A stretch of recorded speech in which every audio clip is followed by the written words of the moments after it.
She was invisible, crying on a street corner. He was dead inside, drowning in grief. When a billionaire bought all her flowers, neither knew that one moment of kindness would save two broken souls forever. The corner of 5th Avenue and 52nd Street had become Rose Mitchell's universe for the past 3 years. Every morning at dawn, she would arrive with her grandmother's old wooden cart, carefully arranging bouquets of roses, daisies, and tulips that she purchased wholesale from the market across town. The flowers were fresh, the prices were fair, but to the thousands of people who rushed past her each day, Rose might as well have been invisible. At 24 years old, Rose had learned to accept her place in the hierarchy of Manhattan life. She was part of the background scenery, as unremarkable as the fire hydrants or mailboxes that lined the streets. The men in their $1,000 suits didn't see her.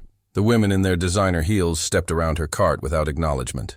Even the tourists, too busy capturing the perfect Instagram shot of the city, rarely noticed the young woman with hope fading from her hazel eyes. Fresh flowers, beautiful roses. Rose's voice had lost its enthusiasm somewhere around hour 4 of her shift. The words came out automatically now, mechanical and hollow. She had called out those same phrases 10,000 times, maybe more, and each time they were met with the same indifference. It was a Friday afternoon in early October, one of those perfect autumn days when the air carried just enough chill to remind you that winter was coming, but still held enough warmth to make you grateful for the present moment. The leaves in Central Park a few blocks away were beginning their transformation into gold and crimson, and Rose had specifically chosen flowers that matched the season: deep burgundy roses, golden sunflowers, and delicate white chrysanthemums. Maybe today will be different, she whispered to herself, a mantra she repeated every morning while setting up her cart. But deep down, in the part of her heart that had grown calloused from rejection, she knew better.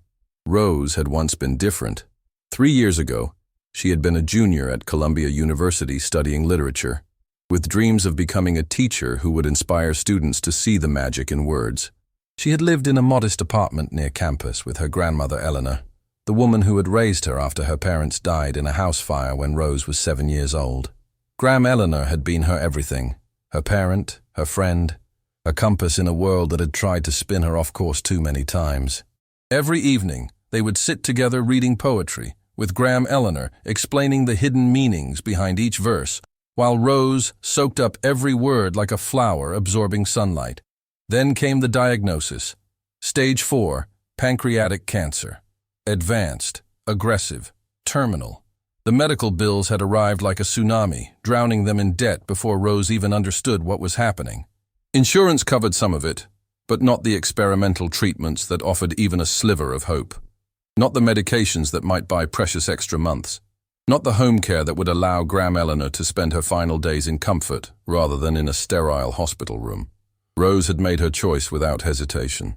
She withdrew from Columbia, took out loans she had no realistic way of repaying, and started selling flowers on street corners to generate any income she could. It wasn't enough. It was never enough. But she told herself that as long as she tried, as long as she fought, there was still hope. That had been 3 years ago. Graham Eleanor had passed away 2 years back, on a Tuesday morning while Rose had been at her corner selling flowers. Rose had been out there trying to earn money for morphine that would ease her grandmother's pain, and she hadn't been there to hold her hand when she took her last breath.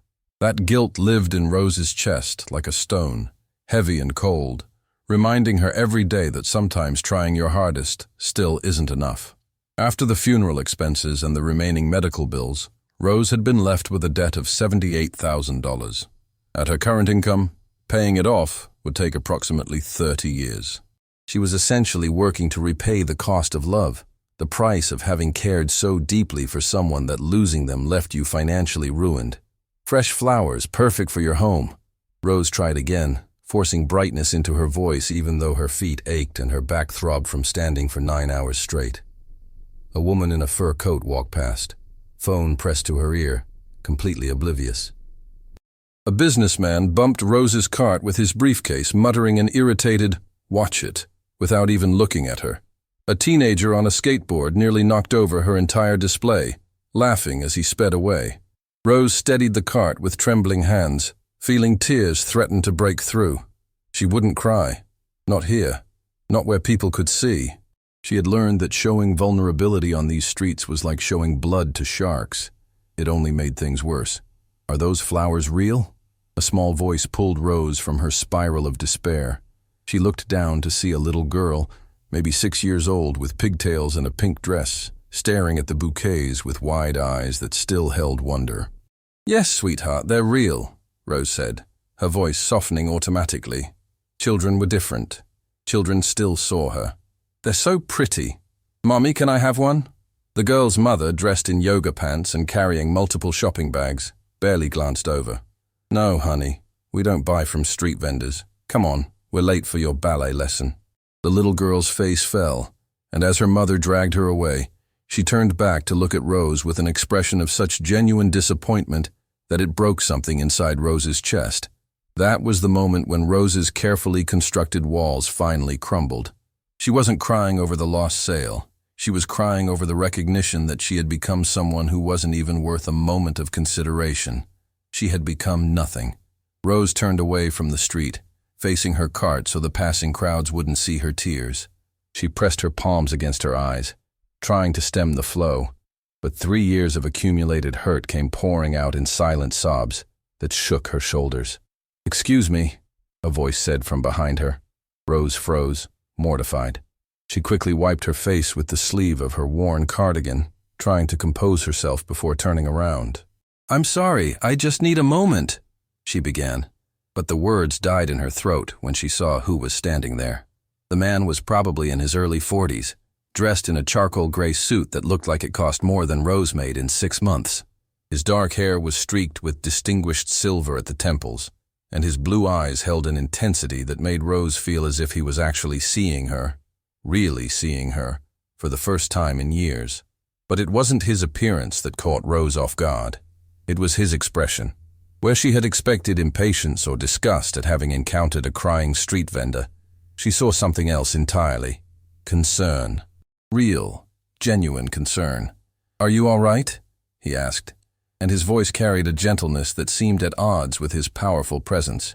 "I'm fine," Rose lied automatically, turning back to her flowers and attempting to straighten bouquets that didn't need straightening.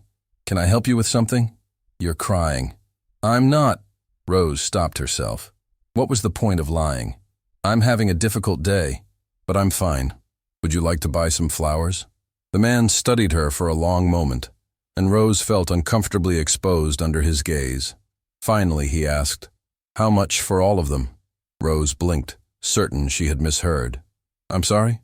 "All of your flowers. How much would you charge for every single bouquet on your cart?" Rose's mind went blank. She had never calculated the total value of her entire inventory, because no one had ever asked such a question. I don't understand. It's a simple question. I'd like to purchase all of your flowers. Name your price."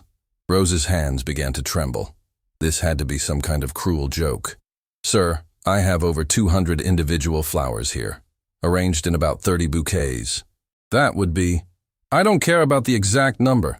Just tell me what you need for all of them." Rose's calculator brain, trained by years of stretching every dollar, quickly tallied the sum. At her usual prices, the total inventory would be worth approximately $600. But this couldn't be real. People didn't just buy everything from a street vendor. There had to be a catch. $600, she said quietly, waiting for him to laugh or walk away or reveal whatever the punchline was going to be. Instead, the man reached into his jacket and pulled out a wallet that looked more expensive than everything Rose owned combined. He withdrew a stack of $100 bills without even counting them and handed them to her. "Keep the change," he said simply. Rose stared at the money in her hand, $1,200 bills, feeling as if she had slipped into some alternate reality. "Sir, this is too much, way too much. Consider it a tip for brightening up this corner of the city every day. But I can't." "You can and you will." His voice was firm but kind. "Now, I need your help with something." "With what?" "I need you to help me distribute these flowers to people who need them." Rose looked at him with complete confusion. "I don't understand what you mean." The man gestured down the street. "Look around. Tell me what you see." Rose followed his gesture, seeing the same thing she saw every day, the endless stream of people hurrying to somewhere more important than here. I see busy people, she said uncertainly. Look closer. Beyond the expensive clothes and the confident walks, what do you really see? Rose looked again, this time trying to see what he was seeing. And slowly, like an optical illusion coming into focus, she began to notice things she had trained herself to ignore. The exhaustion in people's faces, the tension in their shoulders, the absence of genuine smiles. Everyone looked successful, but nobody looked happy. I see tired people, Rose said softly. Stressed people. People who forgot how to notice beautiful things. Exactly.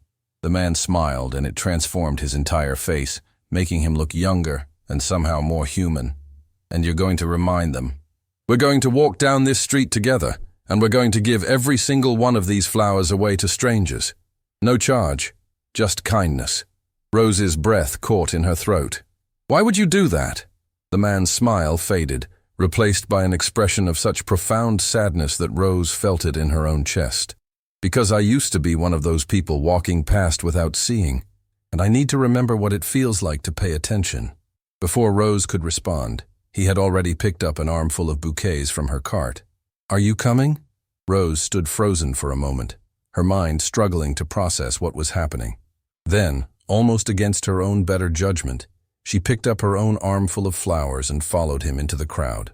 What happened next would change both of their lives in ways neither of them could have predicted. But in that moment, as Rose Mitchell followed a mysterious stranger into the chaos of Fifth Avenue with an armful of flowers, she allowed herself to feel something she hadn't felt in 3 long years. Hope. Alexander Thorne had not planned to stop at that corner of Fifth Avenue. He had planned nothing beyond surviving October 15th, a date carved into his soul like a permanent scar. 5 years ago, on this exact date, his world ended. He had been closing a $200 million deal when his assistant burst through the boardroom door, face drained of color. The hospital. Sterile white lights. A doctor's voice delivering words that shattered everything. I'm sorry, Mr. Thorne. Your wife died instantly. Your daughter held on for 3 hours, but the internal injuries... Emma, his wife of 8 years, the woman who believed in him when he was nobody. Gone. Lily, his 6-year-old daughter with pigtails and a laugh like wind chimes. The girl who made him read the same story 17 times because she loved his dragon voice. Gone. A drunk driver, a red light. 3 seconds of someone's terrible choice, and Alexander's life was obliterated. The first year he barely functioned. He moved through days like a ghost. The penthouse overlooking Central Park became a tomb filled with Lily's untouched toys and Emma's lingering perfume. Then came numbness. Blessed, terrible numbness that let him function but stole his ability to feel. He threw himself into work with frightening intensity, making more money than 10 lifetimes required. But wealth tasted like ashes. He sold everything. The penthouse, Emma's car, Lily's belongings. He packed away photographs, convinced that removing physical reminders would ease the pain. It didn't. The pain just transformed into hollow emptiness that followed him everywhere. People stopped inviting him places. His smile never reached his eyes. His assistant scheduled every minute because unstructured time led to dark thoughts. He created the Thorne Foundation 2 years after the accident. Tax advantages, his accountant said. But Alexander never activated it. A ghost organization for a ghost of a man. This morning he woke knowing what day it was. October 15th. Lily would have been 11. Emma would have thrown the princess party Lily insisted on for months before the accident.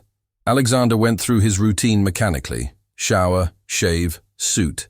He told his driver to head to the office, intending to bury himself in work. But halfway there something snapped. Stop the car, he said suddenly. Sir? Marcus, his driver, looked concerned. I need to walk. He got out in Midtown with no destination. He just walked, feet carrying him through streets he barely registered. His phone buzzed constantly, meetings missed, decisions required. But for the first time in 5 years, he ignored everything. That's when he saw her. The young woman with the flower cart, standing like a lighthouse nobody noticed.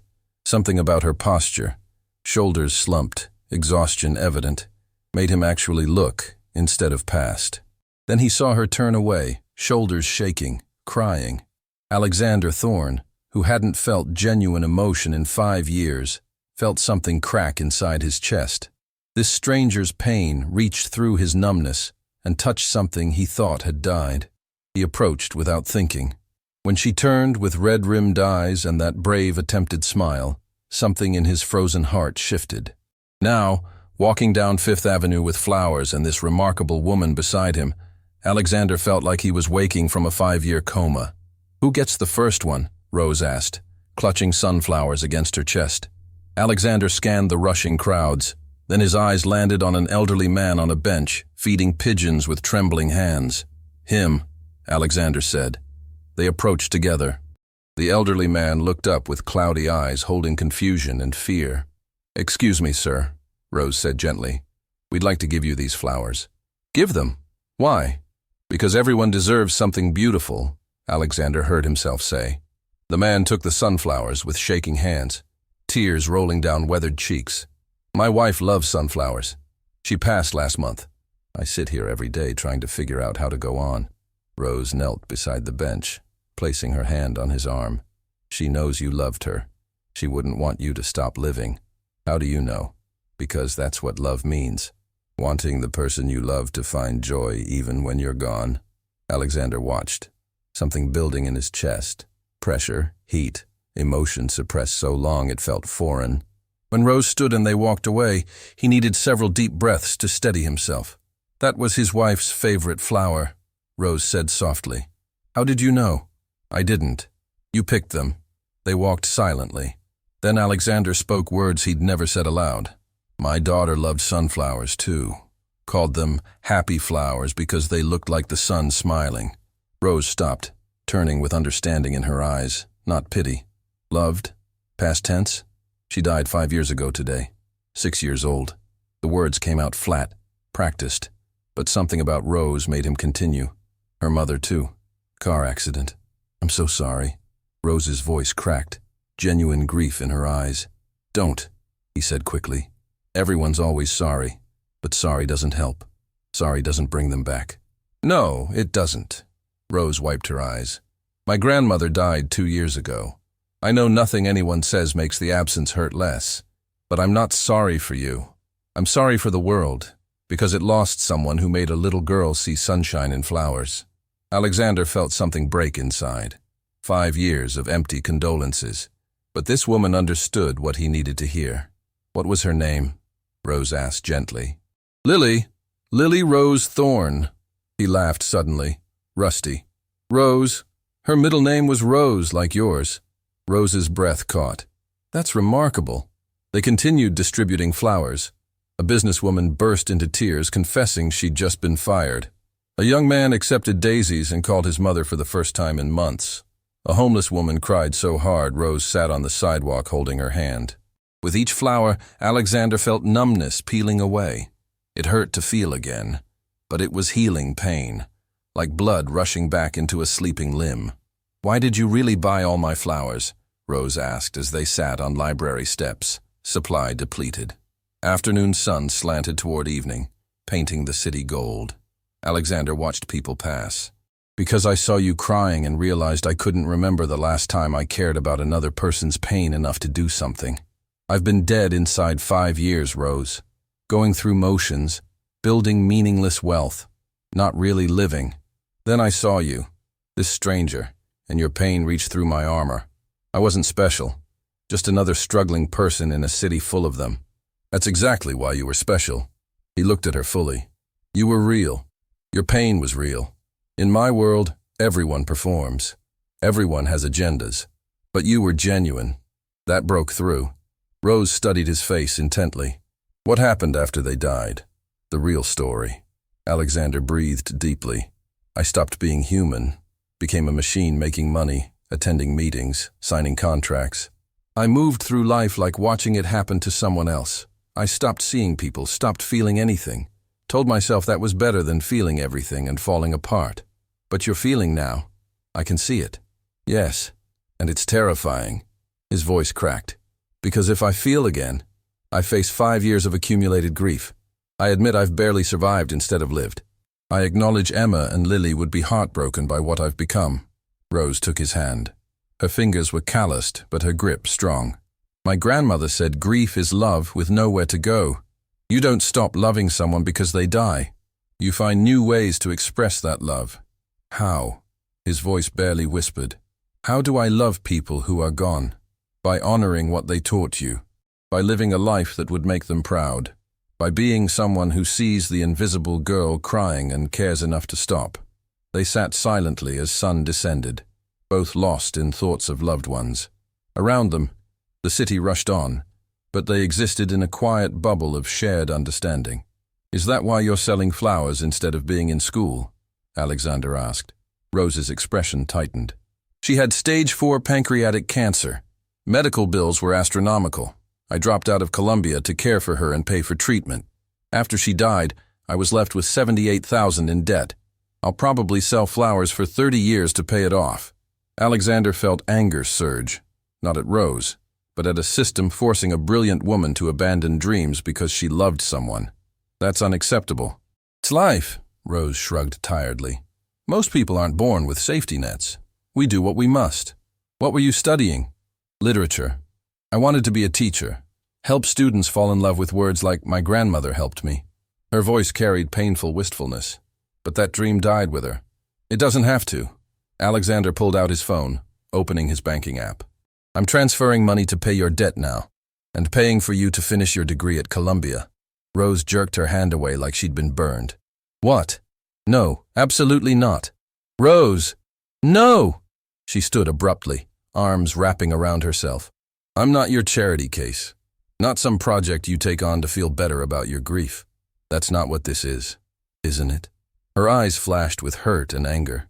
You said it yourself. You saw me crying and wanted to do something. But I'm not some broken thing you fix to make yourself whole. Alexander stood, moving closer without touching. You're right. But this isn't about making myself feel better. It's about helping someone who deserves it. Someone who sacrificed everything for love. Someone who still has kindness despite everything she's lost. I can't accept money from a stranger. Then don't think of me as a stranger. His voice was urgent, desperate. Think of me as someone whose life you saved today. Because you did, Rose. You saved my life. I was a dead man going through motions. You brought me back. You made me feel again. That's worth more than any money. Rose's expression softened, but uncertainty clouded her eyes. I don't understand why you care. You don't know me. I know enough. You sacrifice dreams for people you love. You see beauty others overlook. You're stronger than you realize and kinder than this world deserves. He breathed. Let me help you. Not as charity, as gratitude, as investment in someone who'll use that education to make the world better. I don't even know your name, Rose said, a slight smile breaking through. Alexander Thorne. Friends used to call me Alex, back when I had friends. He extended his hand formally. Billionaire, workaholic, recently deceased human being in resurrection. Rose laughed, real, lighting up her whole face. She took his hand. Rose Mitchell, flower seller, dreamer, professional survivor. They shook hands. Something shifted between them, an understanding that whatever was happening here was significant. I can't just take your money, Rose said finally. But what if I earned it? Worked for you somehow? Alexander's mind raced. The Thorne Foundation. I created it 2 years ago but never activated it. What if you ran it? Helped me use my resources to actually help people instead of accumulating meaningless wealth. I don't have foundation experience. But you have struggle experience. You understand what people actually need, not what wealthy donors think they need. That's more valuable than any MBA. Rose bit her lip, torn between hope and fear. Can I think about it? This is happening so fast. Of course. Take all the time you need. He pulled out a business card, writing his personal number on back. Call when you're ready, or if you just need to talk. Rose took the card like it might disappear. Thank you, Alexander. Alex, he corrected gently. Please call me Alex. Thank you, Alex. She smiled like sunrise after the longest night. For seeing me today. For making me feel like I matter. You do matter, Rose. More than you know. They parted ways. Alex to his circling driver, Rose pushing her empty cart home. Both carried something they hadn't had that morning. Hope. Alex sat in his town car watching the city light up for evening. 37 missed calls. Twice as many emails. His executive team probably panicking. He didn't care. For the first time in 5 years, Alexander Thorne felt alive. Terrifying and wonderful and painful and beautiful all at once.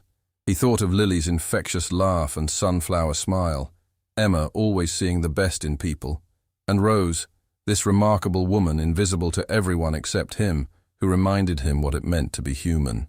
"Welcome back, sir," Marcus said from the driver's seat, eyes crinkling with a smile in the rearview mirror. "It's good to see you again." Alex understood. He'd been gone, truly gone, for 5 long years. But today, a young woman with calloused hands and a kind heart brought him back from the dead, and he had no intention of disappearing again.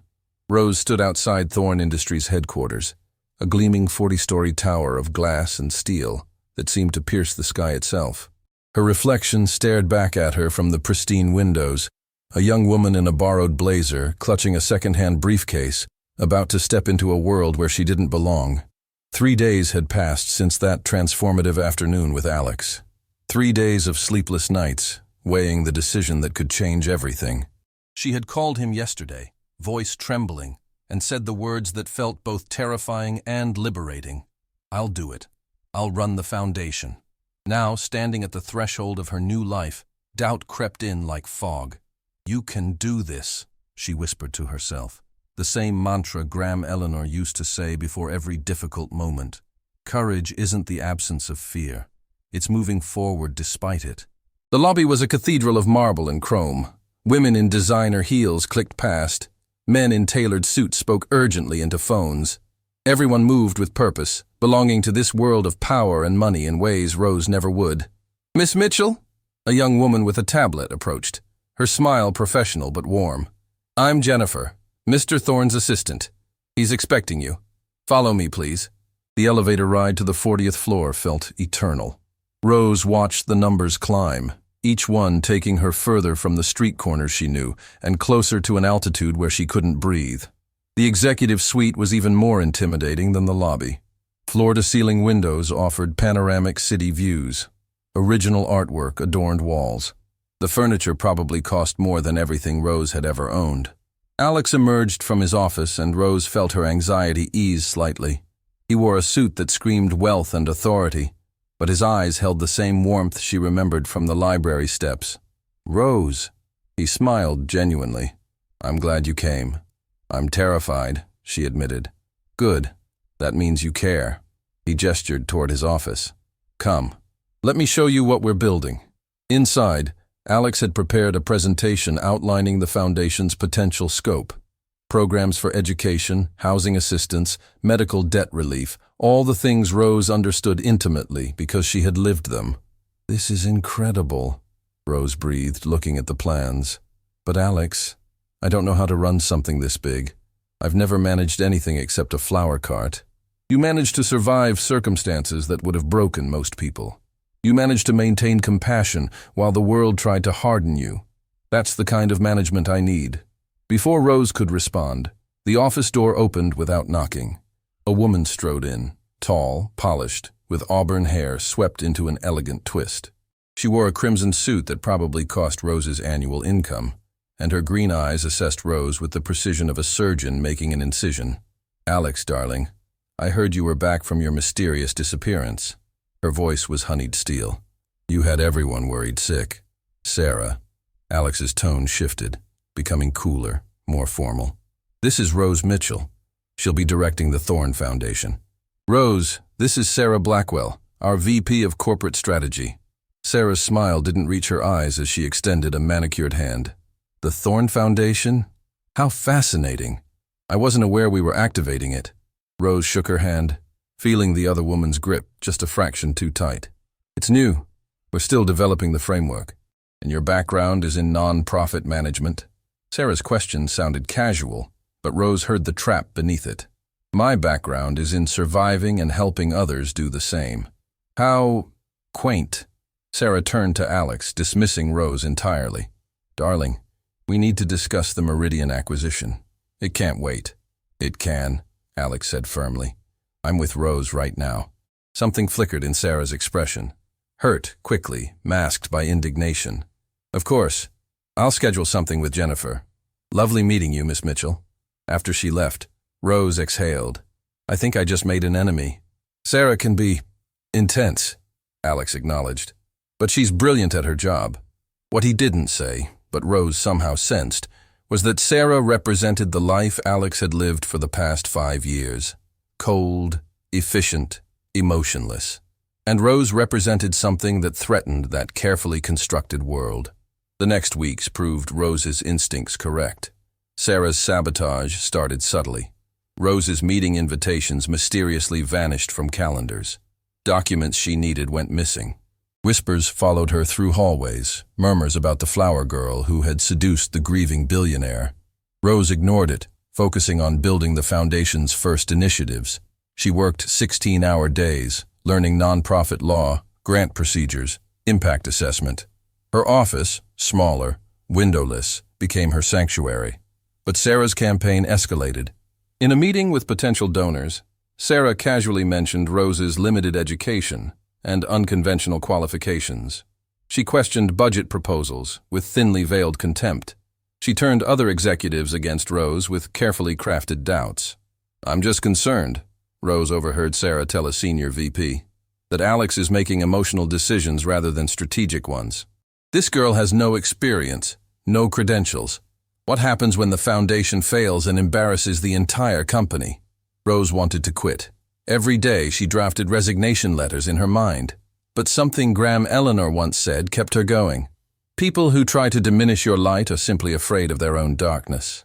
The breaking point came 3 weeks into Rose's tenure. She was working late, reviewing scholarship applications, when she heard raised voices in the hallway.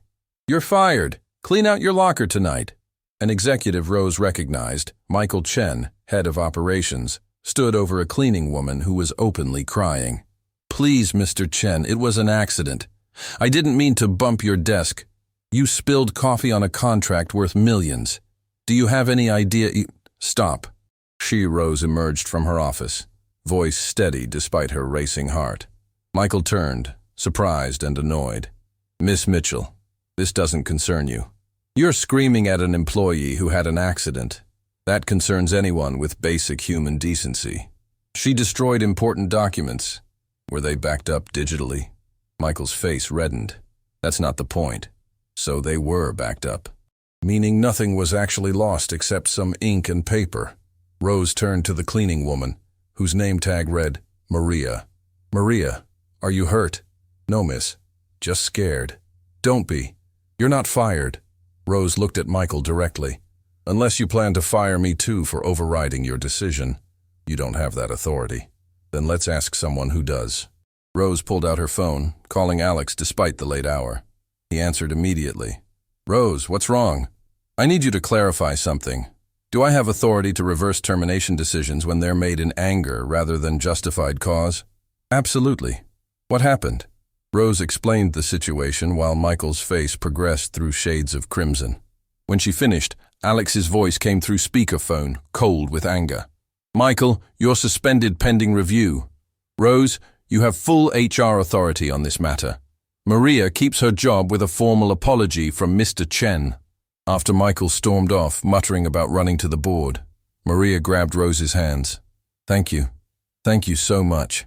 I have 3 kids. I can't lose this job. You won't, Rose promised. And if anyone retaliates, you come directly to me. Unknown to Rose, Alex had witnessed the entire confrontation from the elevator, arriving just as she stepped into the hallway.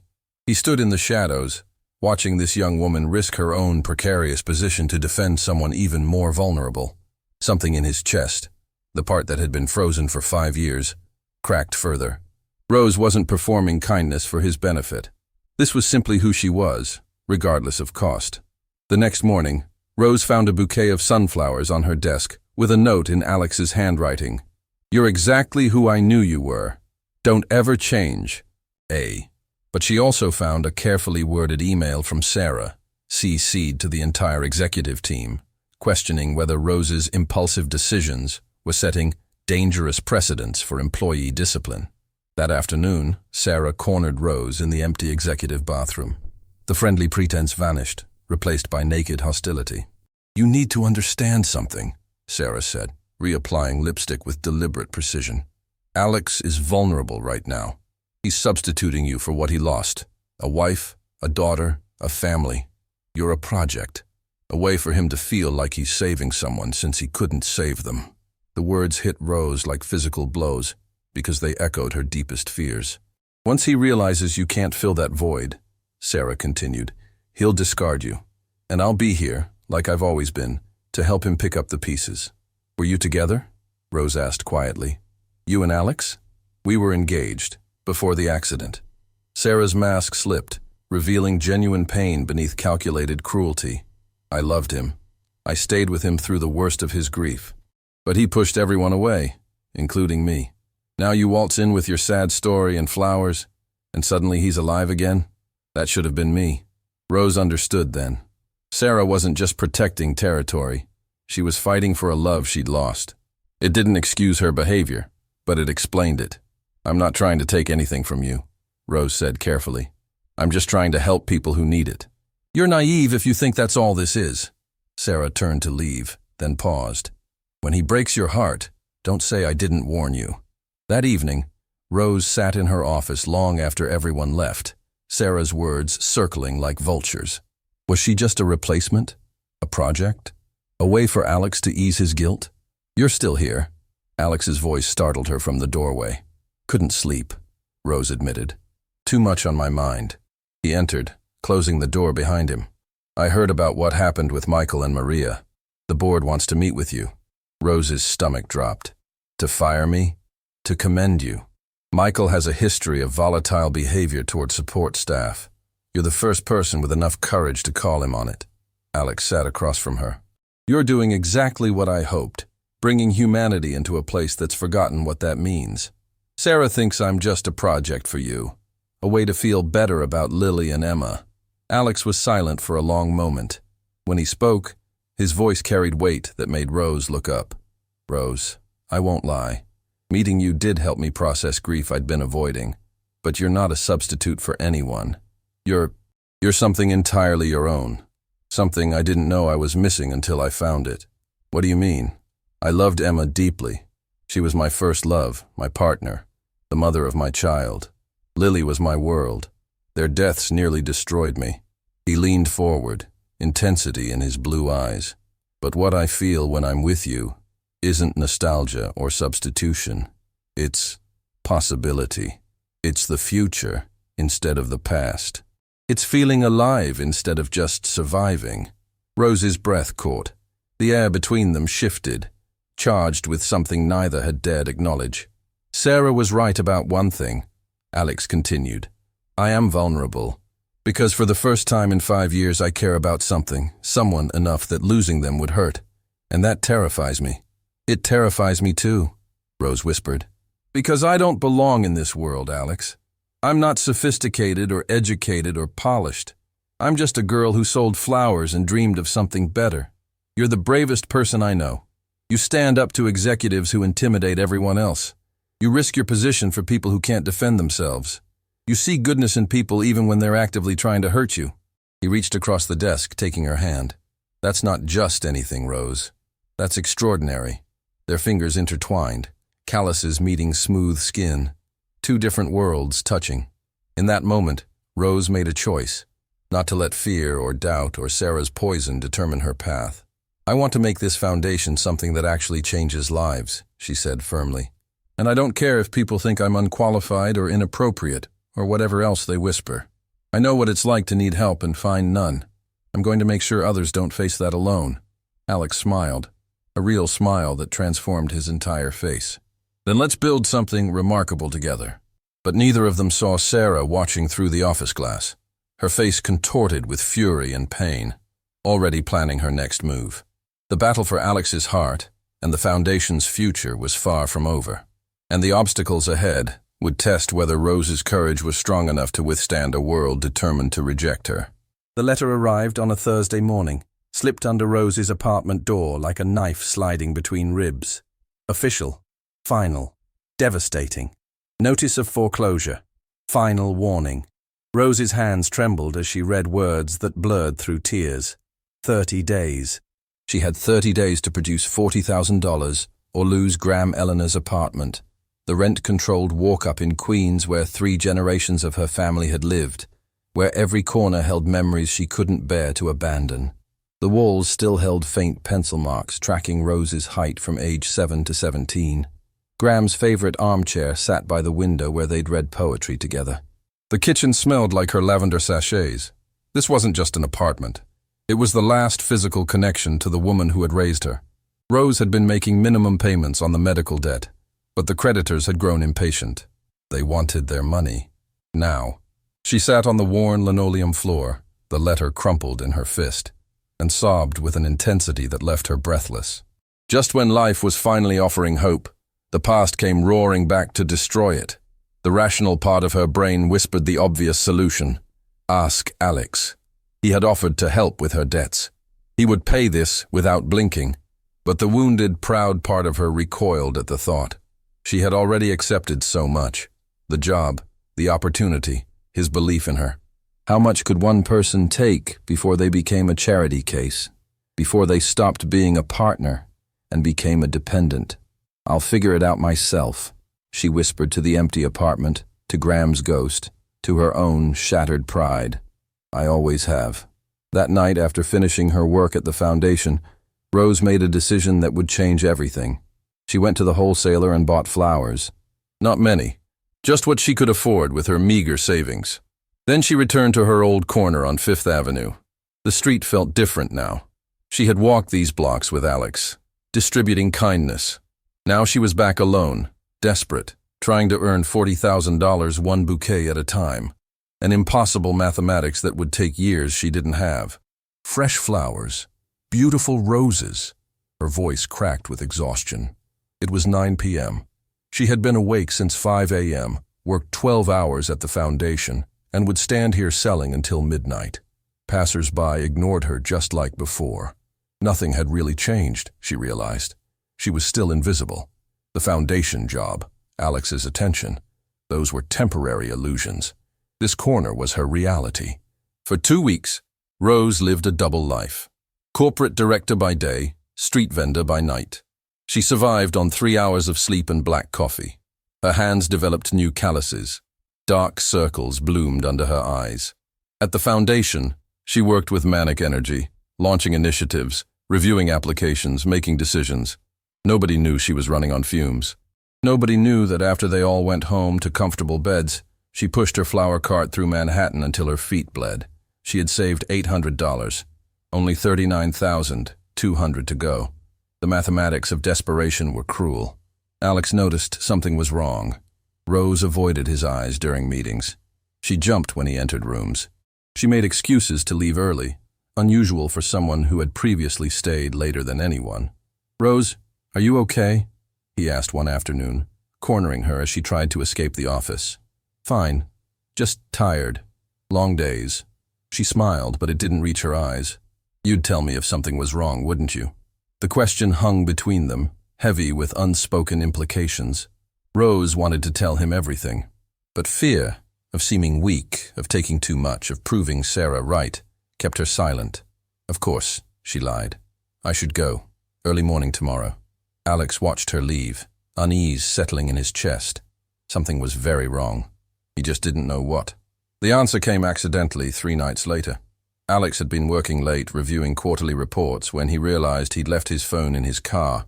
He went down to retrieve it and decided to walk a few blocks to clear his head.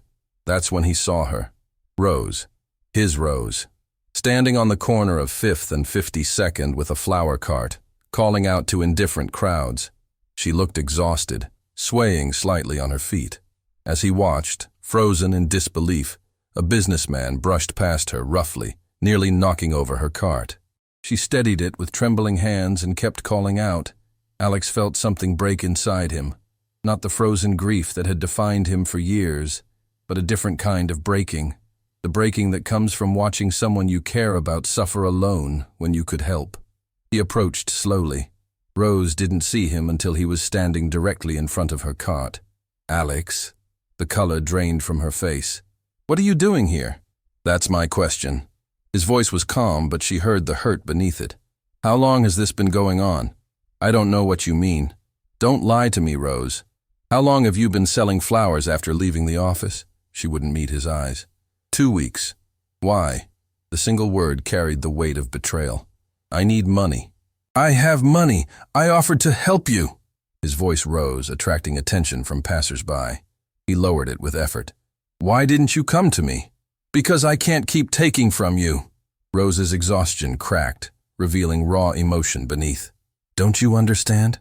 I've already taken so much. The job, the opportunity, your faith in me. How much can I accept before I become just another person using you? Is that what you think? That you're using me? I don't know what I think anymore. Tears streamed down her face. I got a foreclosure notice. They're taking Graham's apartment in 30 days unless I pay $40,000. And I know you could write a check right now without even noticing the money gone. But Alex, if I let you save me again, what does that make me? Your employee? Your project? Your... Mine, Alex interrupted, stepping closer. It makes you mine. Someone I care about. Someone whose pain hurts me. Why is that so hard for you to accept? Because people like me don't get saved by billionaires. That's a fairy tale, Alex. Real life doesn't work that way. And when the fairy tale ends, I'll be left with nothing but dependence and debt I can never repay. I don't want repayment. I want... Alex stopped himself, suddenly aware they were arguing on a street corner in front of strangers. Come with me, please. Let's talk somewhere private. I need to sell these flowers. Rose... No, Alex. I need to do this. I need to know I tried everything myself before I... She couldn't finish. Before I gave up. Before I accepted that I can't make it alone. Alex looked at her. Really looked. He saw the exhaustion carved into her face, the defeat slumping her shoulders, the barely contained desperation in her eyes.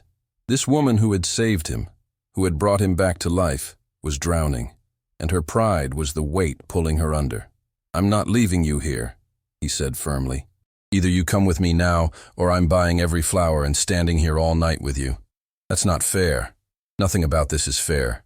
But I'm not watching you destroy yourself to prove a point. Rose's defenses crumbled. She was so tired, so desperately, bone-deep, tired. Okay, she whispered. Okay. Alex called his driver, helped Rose load her cart into the car, and took her to his penthouse. She had never seen where he lived, a sprawling space of modern luxury that felt cold despite its obvious expense. Sit, Alex commanded gently, guiding her to a sofa. I'm making tea. While he was in the kitchen, Rose looked around. No photographs, no personal touches, just expensive furniture and art that meant nothing. This wasn't a home. It was a showroom where a man existed without living, just like her corner. Just like both of them before they met. Alex returned with tea and sat across from her. For a long moment, neither spoke. I'm scared, Rose finally admitted. I'm terrified that everything good in my life is temporary, that you'll realize I'm not worth the trouble, that the foundation will fail, that I'll lose everything including Graham's apartment and end up right back where I started. And you thought shouldering everything alone would prevent that. I thought if I proved I didn't need saving, maybe I could be your equal instead of your charity case. Rose. Alex set down his tea and moved to sit beside her. You've never been my charity case. You're the woman who made me feel alive again, who showed me that grief doesn't have to mean death, who fights for people who can't fight for themselves. You're not taking from me. You're giving me purpose I lost 5 years ago. Sarah said, I know what Sarah said. Alex's jaw tightened. Jennifer told me about the bathroom conversation. Sarah is hurt and lashing out. But she's wrong, Rose. You're not a replacement for Lily. You're not a project to make me feel better. The door to the penthouse opened. Sarah walked in with a key, stopping short when she saw Rose on the sofa. Alex, darling, I was worried. You weren't answering your phone and... Her eyes narrowed, taking in the intimate scene. How cozy. Sarah, you need to leave. Alex stood, anger hardening his voice. Why? So you can continue playing savior to your little pet project? Sarah's professional mask dissolved, revealing poisonous rage. Wake up, Alex.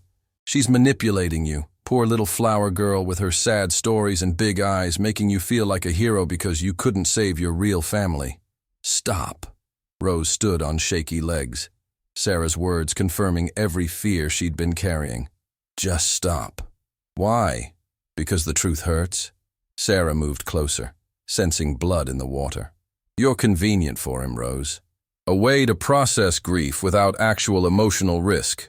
When he's done healing, he'll discard you like yesterday's flowers. Sarah, get out, now. Alex's voice was ice, but the damage was done. Rose saw it in her own mind. Every interaction with Alex reframed through Sarah's lens. Was she just therapy? A human band-aid covering a wound that would never heal? I need to go, Rose said suddenly. Rose, don't listen to her. I need to think. Her voice broke. I can't do this right now. She grabbed her coat and ran. Alex called after her, but she didn't stop. She ran through the lobby, into the night, running from Sarah's poison and her own crushing doubts. Back in her apartment, surrounded by boxes she'd already started packing, Rose broke completely. Great heaving sobs shook her body as every fear, every insecurity, every moment of held-together composure shattered. She was losing Graham's apartment. She was exhausted beyond endurance. She was in love with a man who might just be using her to ease his guilt, and she had no idea how to fix any of it. Her phone rang. Alex. She didn't answer. It rang again and again. Text messages flooded in. She turned it off. By dawn, Rose had made her decision. She would resign from the foundation, return to her corner, and stop pretending she belonged anywhere else. Some people were meant for bigger things. She wasn't one of them. When Alex arrived at the office Monday morning, Rose's office was empty. Her desk was cleared. Her employee badge sat on the surface with a handwritten note. Thank you for everything. I'm sorry I couldn't be who you needed. Alex stood in the empty office, note crumpling in his fist, and felt the familiar darkness creeping back. He had found light after 5 years of death, and now that light had vanished, leaving him more alone than ever before. Find her, he told Jennifer urgently. I don't care what it takes. Find her. But Rose Mitchell had disappeared into the city that had always known how to make her invisible, and Alex was left facing the terrifying reality that he might have lost the only person who made him want to live. 5 days. Alex had been searching for 5 agonizing days. He'd hired private investigators. He'd called every hospital, shelter, and social service agency. He'd walked Manhattan's streets until his feet blistered, looking for a flower cart that had vanished like morning mist. Jennifer had tracked down Rose's old landlord, who reported the apartment was empty. Packed boxes, but no Rose. Her phone went straight to voicemail. She had disappeared as completely as if she'd never existed. Alex barely slept. He couldn't eat. His executives whispered concerns, but he didn't care. Nothing mattered, except finding her. On the 6th morning, Marcus the driver said quietly, Sir, there's someone selling flowers on 5th and 52nd. Thought you should know. Alex's heart stopped. Drive. Now. The city blurred past. When they arrived at the corner, Alex saw her. Rose stood with her cart, but she wasn't really there. Her eyes were hollow, her movements mechanical. She called out fresh flowers, with a voice that held no hope. This wasn't the woman who had brought him back to life. This was someone who had given up. Alex approached slowly, afraid she might run. Rose. She flinched, then went very still. Alex, please don't. Don't what? Don't try to save me again. I can't. Her voice cracked. I can't keep breaking every time you put me back together. You think I'm trying to save you? Alex moved closer, desperate to make her understand. Rose, you're the one who saved me. I was the broken one. You showed me how to live again. I'm not Lily. The words burst out painfully. I'm not your daughter. I'm not a second chance to fix what you lost. I'm just me, and that's not enough. You're right. Alex's admission made her look up sharply. You're not Lily. You're not Emma. You're not a replacement or a project or a way to ease my guilt. Then what am I? You're the woman I'm falling in love with. The words hung in the air, raw and honest. Not because you remind me of anyone else. Because you're you, stubborn and proud and kind beyond measure. Because you see invisible people and make them matter. Because you challenge me to be better than the hollow man I became. Tears streamed down Rose's face. I'm terrified, Alex. Terrified that I'm not good enough for your world. That I'll always be the girl from the street corner pretending to belong. My world is empty without you in it. Alex reached for her hand, and this time she didn't pull away.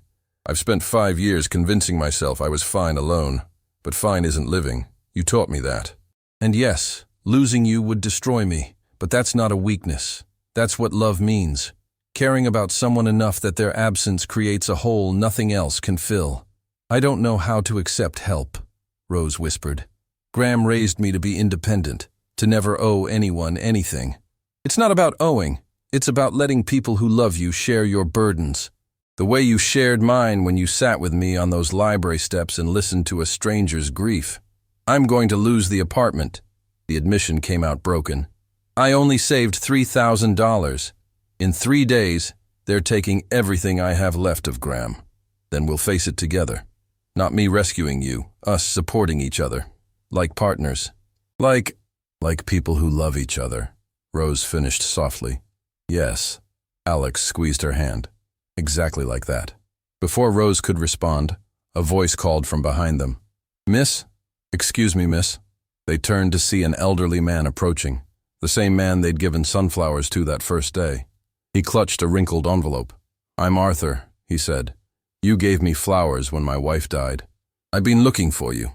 I remember, Rose said gently. How are you? Better, thanks to you. Those flowers, they reminded me Margaret would want me to keep living. He thrust the envelope at Rose. This is for you. It's not much, just $200, but I wanted to help. Rose stared at the envelope, confused. I don't understand. You gave when you had nothing. Let me give back. Before Rose could protest, another voice called out. The businesswoman who'd received roses and called her mother. Then the young man with the daisies. Then the homeless woman with tulips. One by one, people began gathering on the corner. Dozens of them. People Alex and Rose had given flowers to weeks ago. Strangers they'd made feel seen for one brief moment. They came carrying envelopes, cash, checks. Some brought $50, others $20. A few could only offer $10, but they came. You made me feel human again, said a man in a worn suit. Here's $300. You gave my daughter hope, said a mother with tears in her eyes. Here's $100. You reminded me that kindness exists, said a teenager. It's only $20, but it's everything I have. The crowd grew. Word had spread somehow, through social media, through chance encounters, through the mysterious network that connects people who've been touched by the same grace. A woman Rose didn't recognize stepped forward. I wasn't there that day, but my sister told me what you did. She'd been suicidal. Your flowers and kind words saved her life. Here's $500. Rose was sobbing now, overwhelmed. I can't take this. You don't have to. We want to, Arthur said firmly. You gave without expecting anything. Let us give back. More people arrived. The crowd spilled onto the sidewalk, stopping traffic. Police officers came to investigate and ended up contributing from their own wallets. Store owners emerged with donations.